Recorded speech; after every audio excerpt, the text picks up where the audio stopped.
విషయాలు మాట్లాడటమే మనకి చాలా 10% ఉండే పూర్వజన్మ కర్మని కర్మ సిద్ధాంతానికి 90% ఈ జన్మ కర్మ ఉందిరా అని చెప్తుంటే వినకుండా కర్మ అనగానే పూర్వజన్మ కర్మ కాదండి, అలా ఎక్కడ చెప్పలా. ఇవాళ మనం చూస్తాం, మీకు సప్రమాణంగా భగవద్గీత ప్రమాణంగా, యోగ వాసిష్టం ప్రమాణంగా, భర్తృహరి సుభాషితాల ప్రమాణంగా, వేదశాస్త్రాల ప్రమాణంగా నిరూపిస్తా. కర్మ సిద్ధాంతంలో చెప్పింది ఈ జన్మ కర్మ గురించి, పూర్వజన్మ కర్మ గురించి కాదు. This is the fundamental point. ఇది అర్థం కాకపోతే ఏది అర్థం కాదు. నువ్వు పని చేయి ఫలితం వస్తుందని చెబుతున్నారు ఇక్కడ. న్యూటన్ సిద్ధాంతం ఎంత కరెక్టో కర్మ సిద్ధాంతం అంతే కరెక్ట్, పక్కా, తిరుగులేదు. ఇంకా for every action there is an equal and immediate reaction.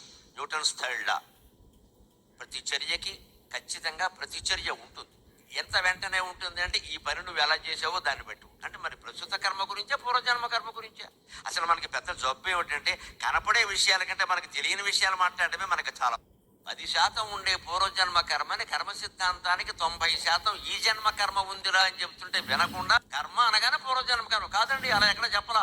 ఇవాళ మనం చూస్తాం, మీకు సప్రమాణంగా భగవద్గీత ప్రమాణంగా, యోగ వాసిష్టం ప్రమాణంగా, భర్తృహరి సుభాషితాల ప్రమాణంగా, వేదశాస్త్రాల ప్రమాణంగా నిరూపిస్తా. కర్మ సిద్ధాంతంలో చెప్పింది ఈ జన్మ కర్మ గురించి, పూర్వజన్మ కర్మ గురించి కాదు. This is the fundamental point. ఇది అర్థం కాకపోతే ఏది అర్థం కాదు. నువ్వు పని చేయి ఫలితం వస్తుందని చెబుతున్నారు ఇక్కడ. న్యూటన్ సిద్ధాంతం ఎంత కరెక్టో కర్మ సిద్ధాంతం అంతే కరెక్ట్, పక్కా, తిరుగులేదు. ఇంకా for every action there is an equal and immediate reaction.